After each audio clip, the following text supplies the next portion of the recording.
Hi friends, मैं उपेंद्र कुमार पांडे। आप देख रहे हैं पंडित उपेंद्र स्टडी क्लासेस में। गैस में जैसा कि आप लोग को प्रोडक्शन टेक्नोलॉजी के चैप्टर 7 के कुछ टॉपिक आपको नेक्स्ट क्लासेस में मैंने बात किया था। आज का टॉपिक होने वाला है अवस्थापन।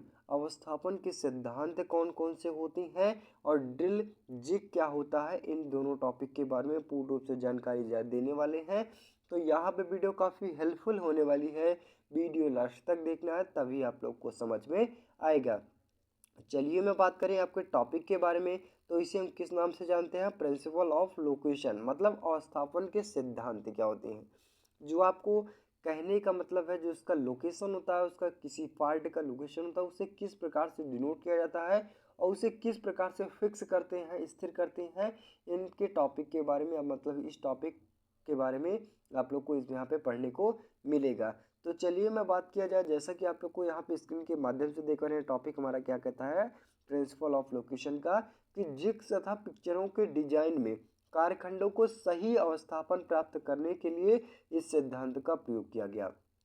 क्या हुआ कि जब हम जिग्स और पिक्चर्स का प्रयोग करते हैं, तो जैसा कि आप लोग को मैंने बताया था, जिग्स का प्रयोग कहाँ किया जाता है, तो किन्हीं कारखंडों को पकड़ने के लिए, ठीक है, और साथ में उसके जो टूल है उसको निर्देश देने के लिए हम जिग्स का प्रयोग करते हैं। और पिक्चर्स का प्रयोग क्यों किया जाता है, तो जैसे कि कारखंडों को पकड़ने के लिए ही हम क्या करते हैं, पिक्चर्स का प्रयोग करते हैं।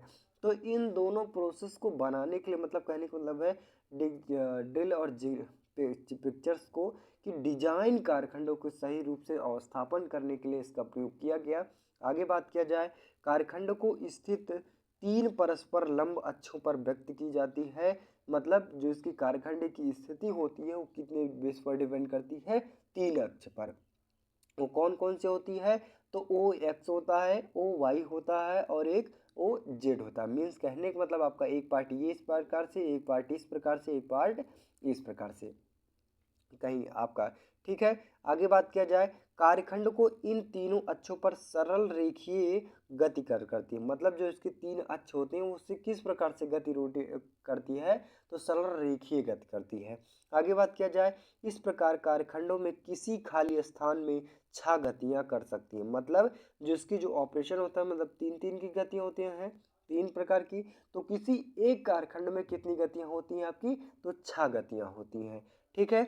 आगे बात किया जाए, 3 अक्ष घूर्णन गति और 3 अक्ष सरल रेखीय गति।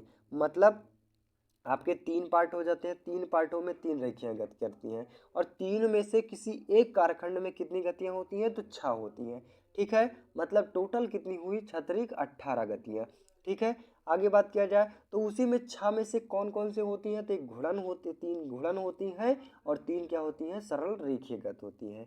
आगे बात किया जाए, इन गतियों को स्वतंत्र गतियों या स्वतंत्र संख्याएं कहते हैं। मतलब जो भी इसमें गतियां होती हैं उन्हें क्या कहते हैं, हम स्वतंत्र गतियों के संख्या के नाम से भी जानते हैं।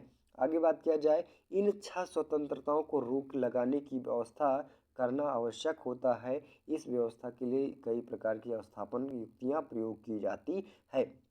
मीन्स कहने का मतलब है, आपको मैं बता दूं, जैसा कि आपको पता होना चाहिए, अगर किसी भी चीज़ का आप इस प्रकार से एंगल बना लिया गया और इसमें क्या होती हैं, 3 3 गतियाँ होती हैं। मतलब एक में 6 गतियाँ हो सकती हैं, इसमें भी 6 गतियाँ और इसमें भी 6 गतियाँ। अब 6 गतियों को रोकने के लिए हम इस सिद्धांत का प्रतिपादन करते हैं। मतलब जब हम किसी कारखंड पर कोई भी किसी न किसी प्रकार का ऑपरेशन करते हैं, तो हो सकता है ये अगर इधर प्रहार किया जाए तो पीछे की ओर सरक सकता है, तो इसको रोकने के लिए, पीछे से प्रहार किया गया तो आगे की ओर सरकने के लिए, इसको रोकने के लिए, ऊपर से किया गया तो नीचे से सरक जाए, इसको रोकने के लिए, इधर से किया गया तो इधर सरकने के लिए। मतलब इन सभी चीज़ों को पूर्ण रूप से स्थिर करने के लिए हम इस सिद्धांत का पालन करते हैं, ठीक है। तो आई होप कि यहाँ पे आप लोग को अवस्थापन का सिद्धांत क्या कहता है पूर्ण रूप से जानकारी मिल गई होगी। यहाँ पे मैं एक बार फिर से रिपीट करना चाहता हूँ कि अवस्थापन का सिद्धांत किस लिए प्रयोग किया गया, तो जिग्स और पिक्चर्स की डिजाइन बनाने के लिए, ठीक है। तो जैसा कि आप लोग को इसमें कौन कौन सी गतियाँ होती हैं, इनमें मुख्य रूप से 3 गतियाँ होती हैं। कौन कौन से, ओ एक्स, ओ वाई और ओ जेड होती हैं। अब 3 में से आपकी 6 गतियाँ, 3 में से कितनी गतियाँ होती हैं, वो आपकी 6 गतियाँ होती हैं। अब 6 गतियों को रोकने के लिए इस सिद्धांत का पालन किया गया। मतलब इस प्रकार से ऐसे पूर्ण रूप से स्थिर किया जाए, इस प्रकार से उसे बाध्य किया जाए कि हमारा जो है क्या हो जाए, आपका पूर्ण रूप से जो आपका कार्यखंड हो गया पूरा फिक्स हो जाए। ठीक है, तो इसीलिए हम इस सिद्धांत का पालन करते हैं। आई होप कि आप लोग को इसका यूजेस और इसका कार्य क्या होता है इसके बारे में पूर्ण रूप से जानकारी मिल गई होगी। अब बात किया जाए जैसा कि आप लोग को फिगर के माध्यम से, तो फिगर जैसा कि आप स्क्रीन के माध्यम से देख पा रहे हैं, ये आपका क्या हो गया, आपका कार्यखंड दिखाया गया है। अब कार्यखंड में आपके 4 एक्सेस बताए गए हैं, एक्स और एक्स डैश एक्सेस और Y and Y dash axes. ठीक है, तो अब देख पा रहे हैं जैसे कि जब हम क्या करते हैं, इसे रोटेट करते हैं, तो रोटेट करने के बाद क्या होता है, हो सकता है आगे भी घूम जाए या फिर ये पार्ट पूरा रोटेट हो जाए, या फिर जब हम इसे रोटेट करते हैं तो ये भी पार्ट आगे की ओर घूम सकता है, रोटेट भी हो सकता है। तो इन्हीं सब टॉपिक को, सभी सारे बिंदुओं को रोकने के लिए हम इस सिद्धांत का प्रयोग करते हैं, जिससे हमारा क्या होता है, कार्यखंड पूर्ण रूप से स्थिर हो जाए और स्थिर होने के बाद जो भी उस पर ऑपरेशन करना होता है वो सारा ऑपरेशन हम कर सकते हैं।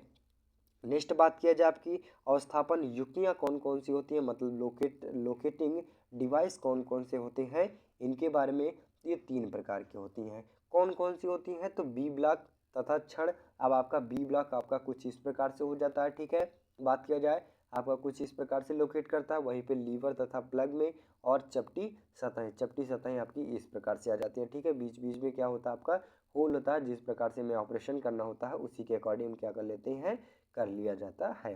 ठीक है, आई होप कि आप लोग को अवस्थापन की सिद्धांत और अवस्थापन की युक्तियाँ कौन कौन सी होती हैं इनके बारे में पूर्ण रूप से जानकारी मिल गई होगी। आगे बात किया जाए आपका, तो ड्रिल जिग क्या होता है। अब ड्रिल जिग को डिफिनीशन के माध्यम से देखेंगे तो डिफिनीशन हमारा क्या कहता है कि ड्रिल जिग्स का प्रयोग कार्यखंड को पकड़ने तथा अवस्थापित करने के लिए प्रयोग किया जाता है। मीन्स कहने का मतलब है ड्रिल जिग्स का प्रयोग कहाँ किया जाता है, तो जब हम किसी कारखंड पर ऑपरेशन करते हैं तो उसमें जो जिग्स का प्रयोग किया जाता है, जिग्स और कारखंड का प्रयोग किया जाता है, तो उसमें क्या हो जाता है आपका, उसको पकड़ने के लिए कारखंड पर जब ऑपरेशन किया जाएगा तो उसमें जिग्स का प्रयोग करेंगे। जिग्स क्या करता है, कारखंड को सही रूप से पकड़ेगा। अब उसमें क्या होता है, अब का ड्रिल जिग्स का प्रयोग कार्यखंड को पकड़ने और अस्थापित करने के मतलब लोकेशन भी करने के लिए किया जाता है। ठीक है, आपको मैंने बताया था जिग्स का प्रयोग कहाँ किया जाता है, तो केवल कारखंड को पकड़ने के लिए और स्थापित करने के लिए, मतलब उसकी जो टूल है उसको निर्देश देने के लिए। तो किनके माध्यम से निर्देश दिया जाता है, तो आपका ड्रिल जिग्स के माध्यम से निर्देश दिया जाता है। आगे बात किया जाए, ड्रिल जिग्स में औजारों को गाइड करने के लिए छिद्र जिग प्लेट में बने होते हैं और जिग प्लेट को कारखंड के सापेक्ष अवस्थापित किया जाता है। जिग्स प्लेट में औजार को सीधे ही छिद्रों के माध्यम से अथवा ड्रिल बुशों के माध्यम से गाइड किया जाता है और ड्रिल बुश जिग प्लेट में जाके फिट हो जाता है। ड्रिलिंग जिग निम्नलिखित प्रकार से होते हैं।